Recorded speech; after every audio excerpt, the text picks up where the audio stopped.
por el Classroom porque si no vamos a tardar un montón.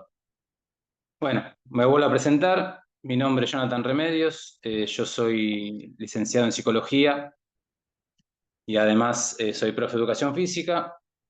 Me especializo en la parte deportiva, sobre todo en los deportes individuales.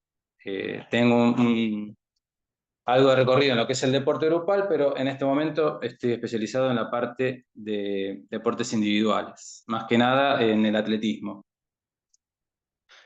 Eh, Me parece, yo vi el video que tuvieron en la clase anterior con respecto a lo que habían visto el año pasado de psicología y lo que charlaron con la otra profe.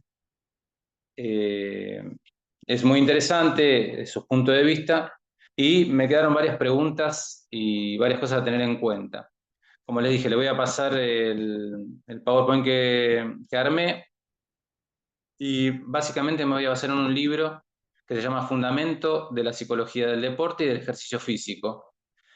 Es un libro español, hay muy poca bibliografía a nivel nacional, sin embargo, creo que es un campo que está no solamente en exploración, sino que en breve van a salir varios libros, no solamente a nivel nacional, sino que a nivel mundial.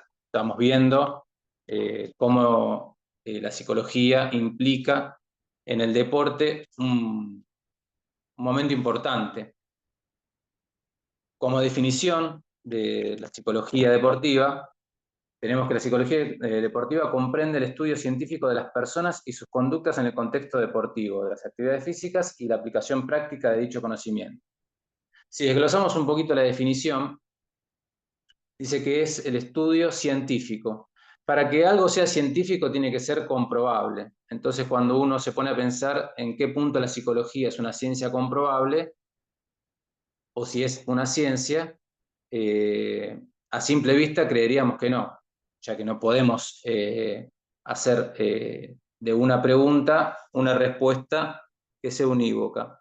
Por eso la psicología, para poder ser tomada como científica, buscó varios aspectos a tener en cuenta y a poder aplicarse.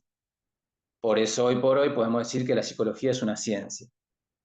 No nos vamos a meter en ese campo porque tampoco es el objetivo de este curso. Esta definición es de los años 2000 que saqué de este libro, por lo tanto vemos que deja entrever que es algo joven lo que es la psicología en el deporte. Por ahora podemos ver cómo muchos deportistas hablan de lo que es la psicología y cuando vemos ex deportistas, recién vemos que es sobre el final de su carrera o una vez que finalizaron su carrera, comenzaron con lo que es la psicología. Después, dentro del Power, yo le puse que hay tres tipos de psicólogos que podemos encontrar. Tenemos un psicólogo particular, que es el que puede cada uno contactar por su manera o por sus propios medios. Un psicólogo institucional, en caso de formar parte de una institución. Y un psicólogo de equipo. Dentro de estos tres tipos de psicólogos, los tres pueden actuar a la vez, puede actuar dos o puede actuar uno o ninguno. Eso va a depender pura y exclusivamente de la economía y el nivel deportivo. No es lo mismo la infraestructura que tiene un club de primera división con la infraestructura que tiene un club de barrio o incluso un club de mediana división. Como decía anteriormente, la parte de psicología se comienza a hablar en estos tiempos, sin embargo, no tiene mucha implicancia en lo que es el campo deportivo, ya sea porque no se sabe cómo abordarlo o ya sea porque no están los medios para hacerlo. Dentro del video que vi de ustedes, todos coincidieron en algo. Le pusieron un gran valor a lo que es la psicología. Entonces, ahora llega el momento en donde yo les pregunto a ustedes, en este valor que le dan a la psicología, eh, lo hacen desde un punto de vista de la actualidad, siempre lo pensaron, es algo moderno. ¿A qué voy con esto? Si vemos cómo fue el último mundial, un referente de la selección como es el Dibu, habló sobre el tema de lo que charla con el psicólogo, cómo le sirvió, y si es un tema que está ahora en la actualidad o ustedes ya lo venían pensando con anterioridad.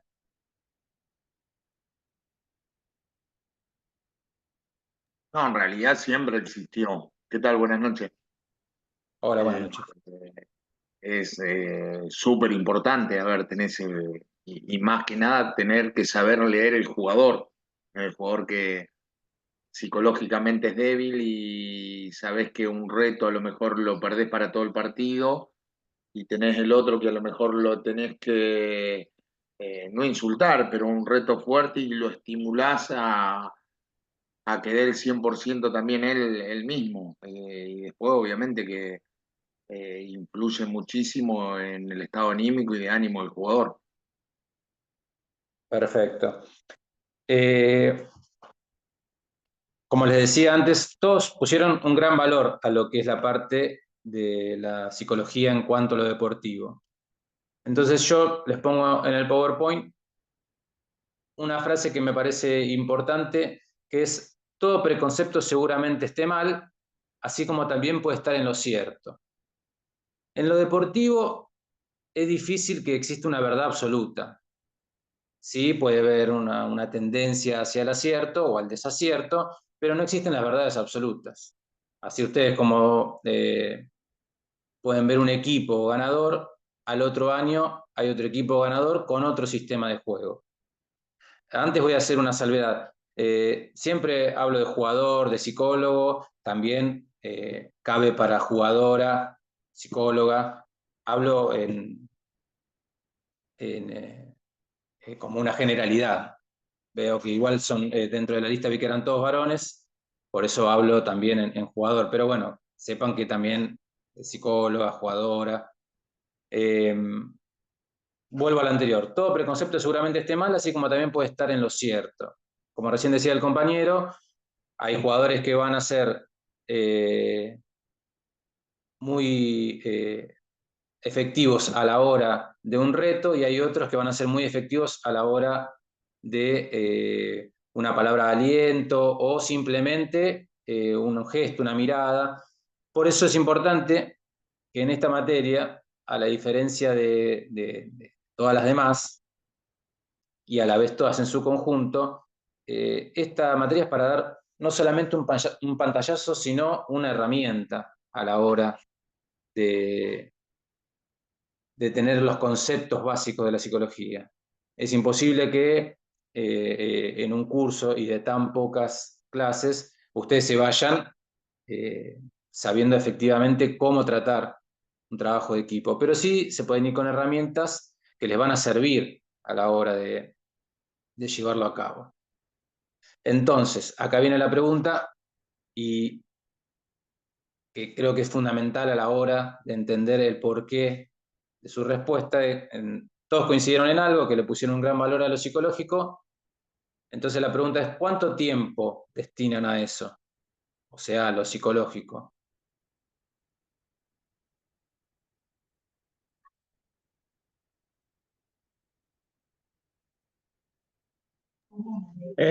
A ver, si hablamos en el plantel profesional, hay psicólogo deportivo que sería el trabajo de ellos hacerlo dentro del plantel.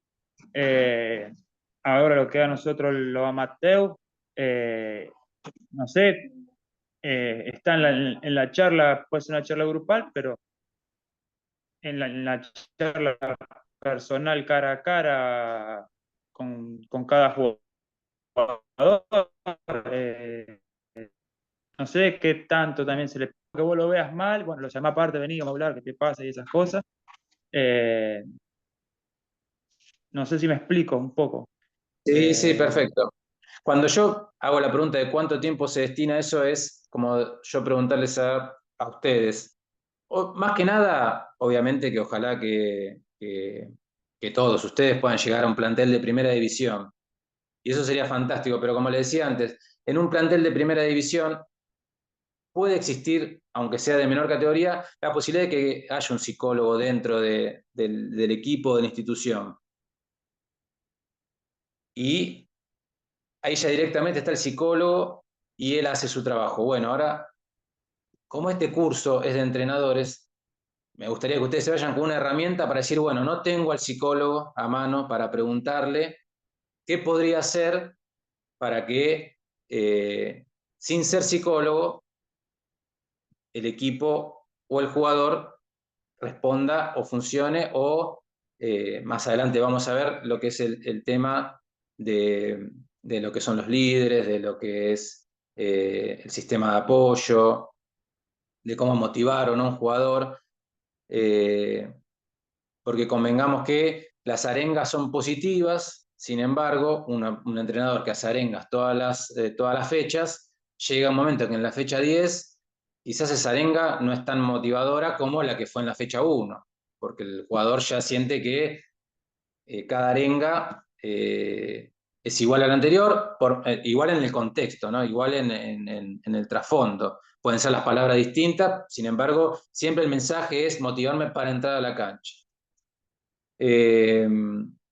Por eso está bueno que si algún día tienen y se toman el tiempo de mirar entrevistas a referentes, ya sea del fútbol, de básquet, de vóley, de diferentes equipos, como por ejemplo, de diferentes deportes, como Escola. A mí me gusta ver muchos videos de Escola y él dice que vos a un deportista no le puedes decir que cada partido que juega es una final, porque finales hay una sola. Obviamente que uno puede incitar a que el jugador dé lo máximo, pero si el jugador da lo máximo en las 20 fechas, quiere decir que no puede dar su máximo, no puede ser que dé el máximo 20 fechas. 20 finales no se pueden jugar, finales una sola.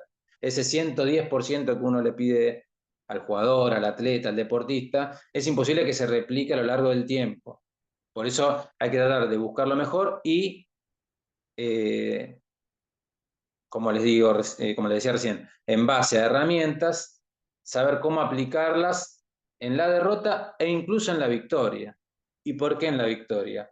Porque si vamos a hablar de fútbol, en una cancha entran 11, supongamos que tenemos cambios, entrarán 3, 4, 5 jugadores dependiendo de cómo sean las ventanas, y si yo tengo un plantel largo, hay gente que no va a entrar. Después ustedes ya pasaron por el año anterior, que son juveniles, uno trata de rotar, trata No, de y que... a lo mejor tenés chicos que ni siquiera van a estar en el banco también. Exacto. Entonces, ¿cómo es la motivación en un jugador que se encuentra en ese punto al o no ser convocado o ir al banco y no entrar? Porque hoy por hoy no entra y capaz a lo largo de un torneo largo puede llegar a entrar y hasta ser figura. Eso no se sabe, pero bueno, eso lo vamos a ver más adelante. Ahora vamos a seguir con este hilo de que yo le puse cuánto tiempo se destina a lo psicológico y la pregunta que surge es cómo hacerlo. Cuando, como les ponía al principio, todo preconcepto puede tener algo errado como algo positivo, lo positivo siempre es la charla. Pero la charla, en cuanto a lo deportivo, si es desde la jerarquía del entrenador hacia el deportista, siempre es lineal. Es de uno, por más de que sea de uno a uno o de uno a todos, siempre es el entrenador el que está como figura y el deportista el que está desde un rol inferior. Entonces, lo que primero se tiene que lograr es que en los momentos de charla ese uno a uno se transforme en uno a uno, no desde un nivel jerárquico. Esa es la primera herramienta que ustedes tienen que tomar.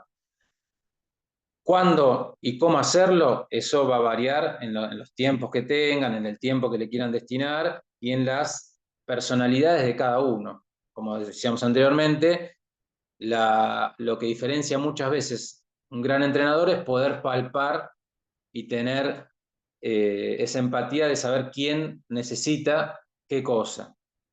Eh, para hacerlo, como les digo, la única manera de poder conocerlo es charlando con el deportista, con el jugador. Si uno no charla, todo lo que va a tener es un preconcepto. Después hay muchos factores que diferencian cómo tratar, si quieren, a un deportista. No es lo mismo arrancar una pretemporada con un equipo que llegar con un equipo arrancado, que llegar a mitad de temporada.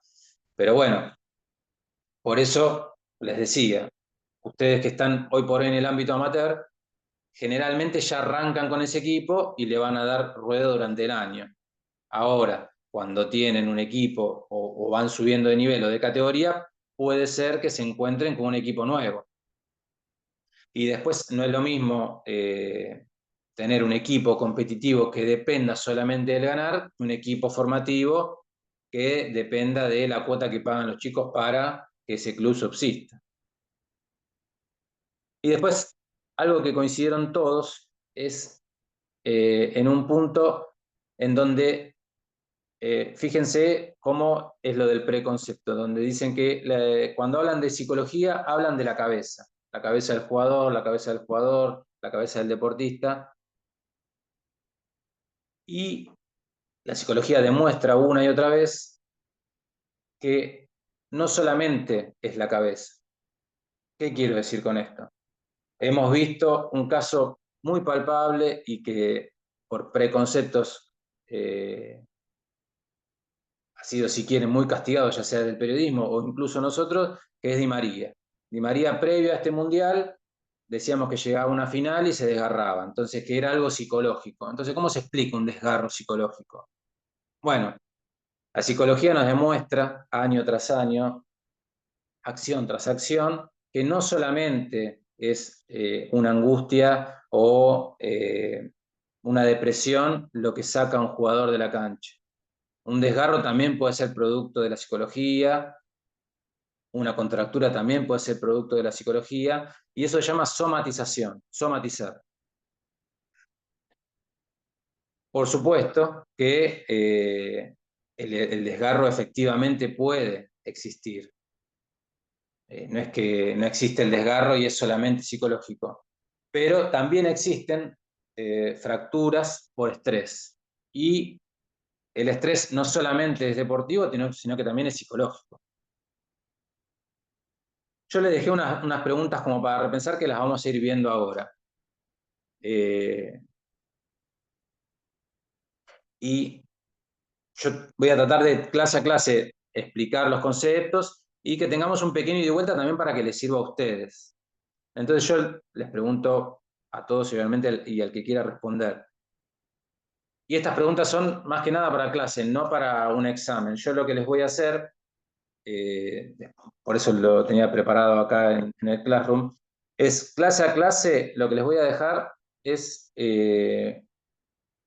un trabajo que solamente lo vamos a basar en los, como les decía antes, en preconceptos, porque no hay respuestas correctas e incorrectas. Sí, obviamente, no hay, vamos a decir lo opuesto, no hay respuestas absolutas. Correctas e incorrectas, sí, si yo les pongo un ejemplo de una situación de juego y ustedes creen que la respuesta correcta es tirarle una botella al jugador, bueno, claramente es una respuesta incorrecta. Pero la idea es que sin tener todo el conocimiento psicológico, puedan arribar a una respuesta dentro de un preconcepto que ustedes tienen a lo largo de su carrera deportiva. Entonces, dentro de las preguntas que me puse para ahora, para tener con ustedes en este espacio, y aquel que lo vea después por diferido, si quiere puede pausar, tratar de respondérsela a sí mismo o seguir con la charla y tenerla como una pregunta disparadora, es si como entrenadores formamos equipos o personas.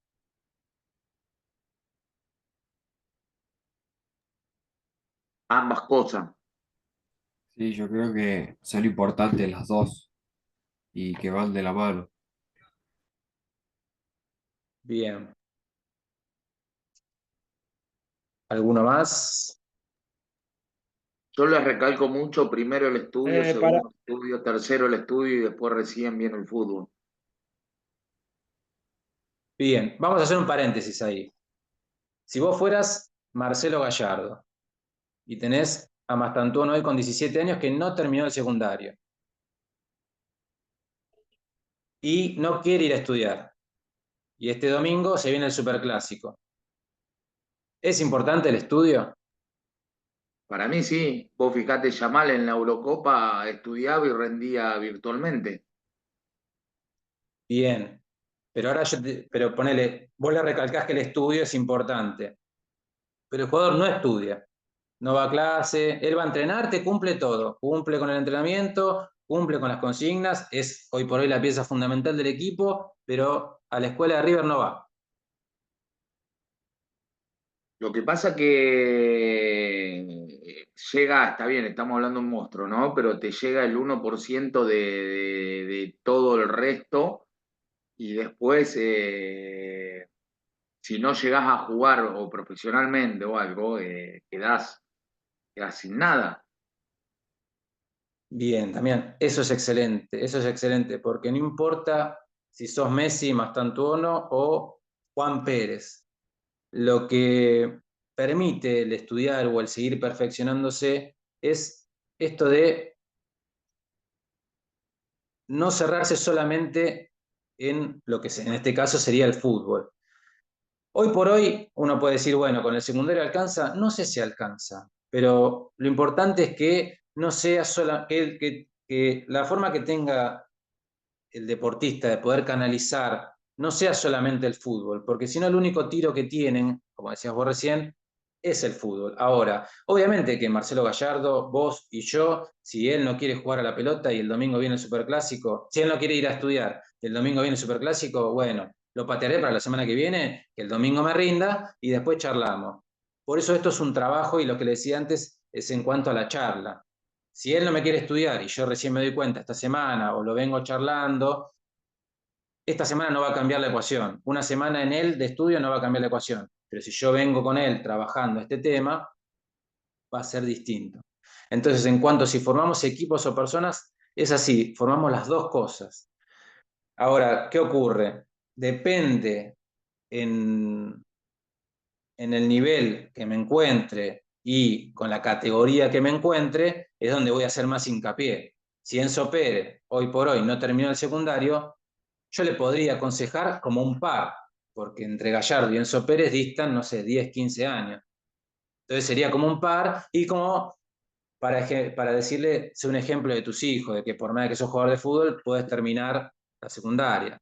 Ahora, si a mí me tocan las divisiones inferiores de cualquier club, no importa si es de primera división o de la C, es importante que uno siga recalcando el tema del estudio. Por supuesto que cuando uno está en el lugar de entrenador, hay un único objetivo, y esto es fundamental, que es el ganar.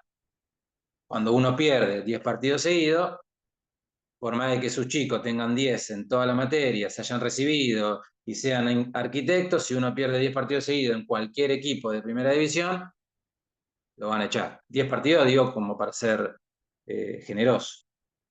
Y en divisiones inferiores pasa exactamente lo mismo. Si uno tiene divisiones inferiores, pero su equipo no va ni para atrás ni para adelante, pierde todos los partidos, pero son todos inteligentes, la verdad que no le va a servir a nadie en el punto de esa institución. Por eso también es importante repensar el tema de qué son las inteligencias. Ese es otro tema que vamos a hablar en una clase en particular. Si uno a Messi lo pone a hacer, voy a poner al número uno que es Messi, lo pone a hacer quizás cuenta matemática, no pueda sumar o dividir por dos cifras. Pero las genialidades que vimos dentro de una cancha no se las vimos a nadie de Maradona a esta parte. Entonces, uno puede ser muy inteligente para determinado tipo de cosas y no para otras. No por eso va a ser más o menos inteligente. Ahora, nosotros como, digo nosotros, ¿verdad? Hablando ustedes como entrenadores, dentro de las inteligencias, la número uno es la deportiva. Esa la van a tener en claro y es lo que van a explotar. Bueno, como decía antes, la número dos va a ser la académica, de tratar por eso yo les digo que cuando ustedes se interesan en lo académico, se interesan en la persona. Entonces, el jugador va a decir, bueno, no solamente se preocupa, en cualquier edad, no solamente se preocupa por cómo estoy dentro de la cancha, sino fuera de la cancha. Entonces entra lo emocional, lo académico, lo deportivo, Entonces hay varias aristas. Pero bueno, como para responder la pregunta anterior, sí, formamos equipos y personas. Lo que va a variar es la edad y ese, como decíamos antes, ese 1 a 1. No es lo mismo una parte lúdica de niños más pequeños que una parte súper competitiva de adultos. Entonces viene una segunda pregunta, si vieron o tuvieron experiencias psicológicas en las etapas infantiles, ya sea ustedes o que hayan visto. Cuando voy de experiencias psicológicas, hablo lisa y llanamente de una ronda en donde ya sea el entrenador o un psicólogo tenga una charla, lo que sería por fuera del ámbito deportivo. Nosotros, acá en el club que yo estoy, hay una coach, ¿viste? Las coaches odontológicas. Bueno, por ahí no Sí. es psicóloga, pero bueno, por ahí hace esas reuniones, sobre todo trabaja con la parte de infantiles, con chicos de 14 a 17 años. Pero bueno, a ver, no es psicólogo, pero bueno, trata de ir por ese camino. Bueno, es una experiencia psicológica el coaching. Lo que acá yo vi que la profe que tuvieron la clase pasada, ella es profe de coaching y no solamente que coinciden, no solamente que trabajan a la par, sino que, como le decía antes, no hay una verdad absoluta. Eh, la psicología es amplísima y el coaching es una parte de la psicología que es más moderna y a lo que nosotros tenemos como preconcepto de psicología, uno tiene como preconcepto de psicología es ver un psicólogo en un diván hablando con una persona cara a cara. O en un grupo de autoayuda, una ronda con sillas y cada uno exponiendo ahí lo que le ocurre, lo que le pasa. El coaching tiene algo muy positivo, que como decía la profe de la clase pasada, es en el aquí y ahora. La psicología, dentro de lo que es la psicología, también tiene varias ramas y una de ellas es la cognitivo-conductual, que también es en el aquí y ahora. El psicoanálisis, que es donde yo me especializo más, no es en el aquí y ahora. Sin embargo, hay que trabajar el aquí y ahora. Entonces, ahí existe una pequeña dicotomía. ¿Por qué? Porque, como le decía antes, en ese preconcepto, cuando uno piensa en un psicólogo, piensa en una sesión de una vez por semana, donde se va a repensar qué ocurre y vuelve la semana siguiente y se sigue charlando. En cambio, en lo deportivo, eso es el día a día.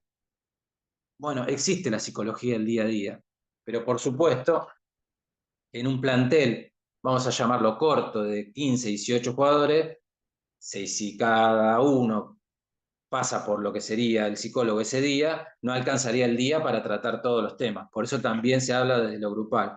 Y por eso yo le decía que cuánto tiempo se destina a eso, muchas veces no es necesario demasiado tiempo. Sin embargo, el día que yo lo llevo a cabo, tengo que tener en cuenta que debo contar con un tiempo para ello. O sea, si yo tengo un plantel en donde abro la ronda para la charla y solamente cuento con poco tiempo y hablan tres jugadores y después los tengo que cortar y 15 se quedaron sin hablar, eh, fíjense que solamente quizás se pudieron expresar o los referentes o aquel que tenga la posibilidad de poder hablar sin avergonzarse o que tiene algo para decir. Entonces, en un equipo todos tienen algo para decir, desde que es el referente hasta el último. Por eso no se hace ni todo el tiempo ni todos los días. Uno debería buscar un momento para poder hacerlo. En la generalidad, seguramente muchos de ustedes los hacen en un postpartido, en donde una vez que terminó, se charla sobre los aciertos, los errores, y ahí hay un breve debate sobre lo deportivo y sobre lo que ocurrió en ese momento, o al primer entrenamiento después del partido. Como le decía antes, no es algo para hacerlo ni todos los días ni todo el tiempo, pero sí es un buen momento escuchar no solamente al jugador de manera individual, sino de nivel grupal. Después, piensen que en un deporte como es el fútbol, sea en el nivel que sea, generalmente hay uno, dos o quizás tres jugadores que compiten por el mismo puesto. Entonces, sacando la motivación del que está en el banco y quiere entrar, y del que está adentro y quiere mantener su lugar, es cómo esa competencia y el compañerismo tienen que ir de la mano. En las grandes rivalidades es donde surgen los mejores deportistas. ¿Qué quiero decir con esto? Cuando se discutía sobre Messi y Cristiano Ronaldo, era importante que existan ellos dos para potenciarse y poder sacar lo mejor de cada uno. Bueno, eso mismo también puede ocurrir en un mismo equipo. Yo puedo tener a dos cracks en el mismo... Hoy en la selección argentina, uno tiene a Lautaro y a Julián. Dice, bueno, ¿con quién me quedo? ¿Con Lautaro, con Julián, con los dos? Bueno, ahí va a depender del sistema y de lo que quiera hacer Scaloni. Sin embargo, hay dos personas que compiten por ese mismo puesto y sin embargo quieren dar lo mejor por su equipo. Entonces, fíjense cómo un entrenador en un mundial leyó que en ese momento era un titular indiscutido Lautaro y sin embargo entró Julián, se ganó el puesto y fue indiscutido su rol en el equipo. Como a él, varios en el equipo. Entonces, ¿a qué voy con esto? Eso no se dio de manera azarosa o porque él lo vio en un entrenamiento de que uno estaba mejor que el otro. No, es este tema de esta charla, este ida y vuelta de ver cómo está un jugador. Y no hace falta ser psicólogo para esto. Por eso existe esta materia en esta carrera. Me voy a apurar porque ya veo que queda poco tiempo. Les pido disculpas por la tardanza de la conexión. Acá es una pregunta rápida y dice, ¿un jugador talentoso deja de ser joven para ser un adulto? Que era lo que hablábamos antes de Mastantuono.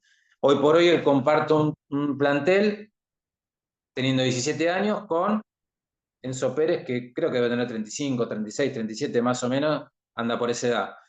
Entonces, hay 20 años de diferencia, hay una carrera gigantesca de uno y el comienzo de una carrera gigantesca de otro. Y hoy, por ejemplo, veía en la tele que el Hugo Acuña decía, Mastantuono juega como un jugador de 30 años. Entonces, ¿qué características tiene un jugador de 30 años que no tiene un jugador de 17? Madurez. La visión de juego. La experiencia a lo mejor puede ser, pero bueno, en sí, las cualidades las tiene. La va a tener ahora y calculo que a los 30 años también. Bien. Eso es a lo que yo cuando arranqué la charla les decía, eso es lo que es el preconcepto. Uno tiene como preconcepto que un chico es más atrevido, más osado, encara. Vamos a hablar de lo que sería este tipo de estrellas, ¿no? Pero que un jugador más como él, veríamos que no le pesa la camiseta, que encara, que va, que viene, que es osado, que se anima, que pide la pelota. Y en cambio, vemos una persona de 30 años como más tiempista, con experiencia, que maneja el equipo.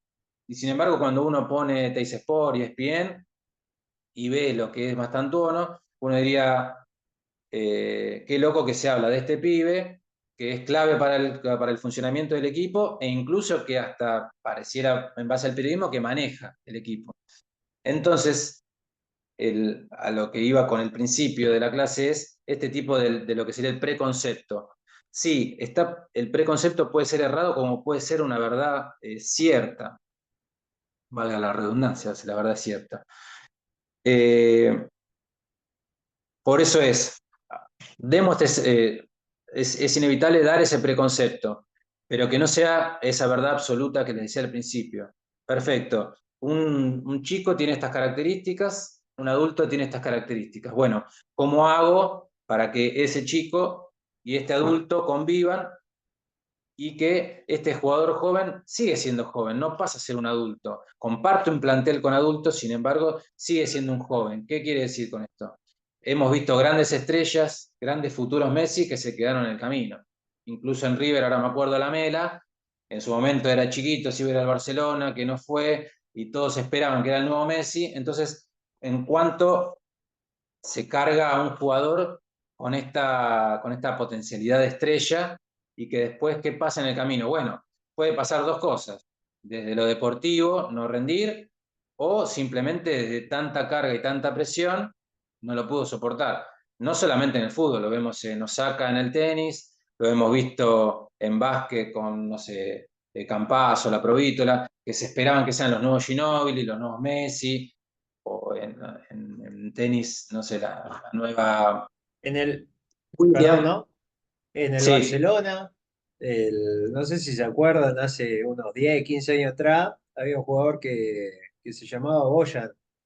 sí. Boyan. Hace poco subieron un reel en Instagram que circuló mucho y de lo que él había logrado en las etapas, apenas había arrancado en la primera.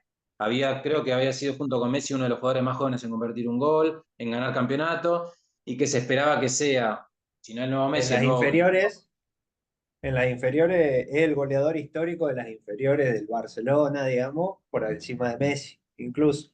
Y lo comió eso. A los 21 años ya dejó el Barcelona y algo así había sido su carrera, más o menos. Por Sí, las se fue a la expectativas. Roma, se fue a otros equipos. Y lo mismo pasó con Ansu Fati. Ansu Fati en su momento era un gran jugador tenido en cuenta por el Barcelona. Bueno, él tuvo una lesión deportiva y eso lo relegó y después se fue al Brighton y ahora la verdad le perdí un poco la carrera, pero ¿a qué voy con esto? Una lesión deportiva no es lo mismo que una presión deportiva. Una lesión, para no hablar solamente de River, lo hemos visto en Ceballos, venía con una gran proyección, se lesiona en la Copa Argentina, esa lesión lo saca de una titularidad en Boca. Bueno, no es lo mismo quedar afuera por un mal rendimiento que quedar afuera por una lesión. Y ahí es fundamental también el técnico, que si tiene ese tipo de jugador, por más de que siga el campeonato, cuando el jugador se siente desplazado por su equipo y obviamente por la conducción técnica, esa depresión de estar lesionado, se le suma la depresión de no sentir ese acompañamiento de sus compañeros y del cuerpo técnico. Insisto, esto lo vamos a ver más adelante, hoy es algo introductorio, por eso la pregunta que venía abajo del jugador talentoso es si el grupo es responsable de ello. Ya le di la respuesta con lo que le dije Ahí recién. lo que vos, ahí lo que vos a lo mejor te refería, a lo mejor también que dependen los grupos, los líderes que hay y la cabeza del entrenador también, creo que eso tiene mucho que ver. Por supuesto. Yo por ahí, mientras vos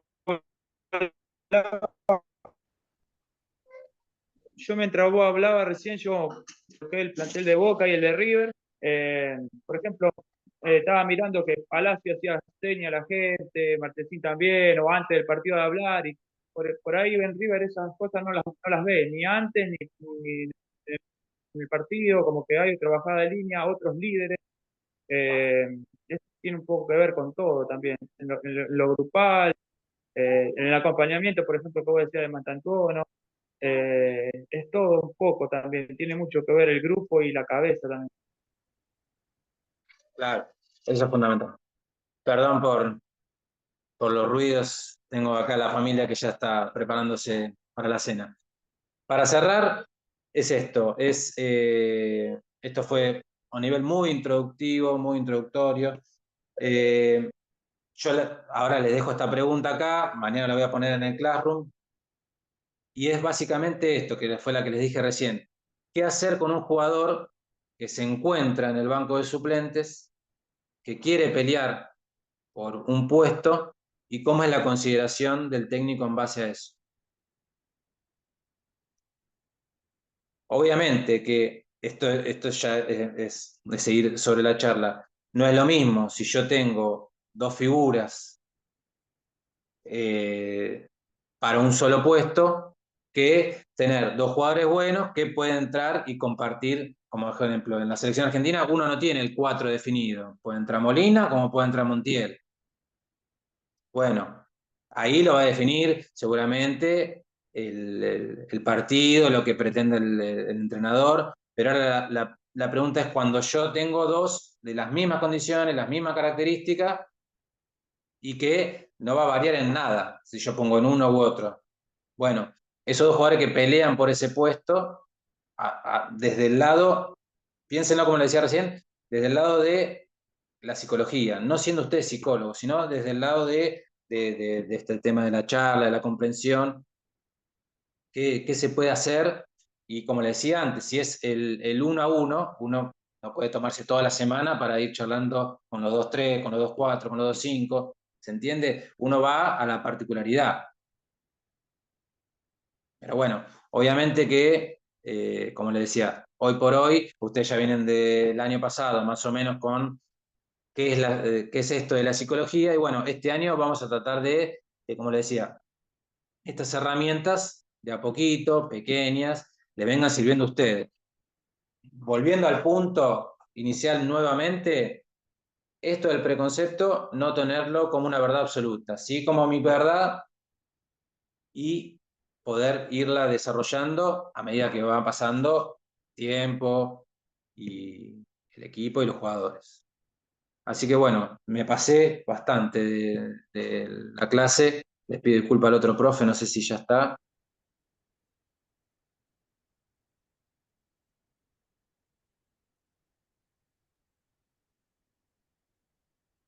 No se escucha, Nino. Sí, ya está el profe Jonathan. Ah, perfecto.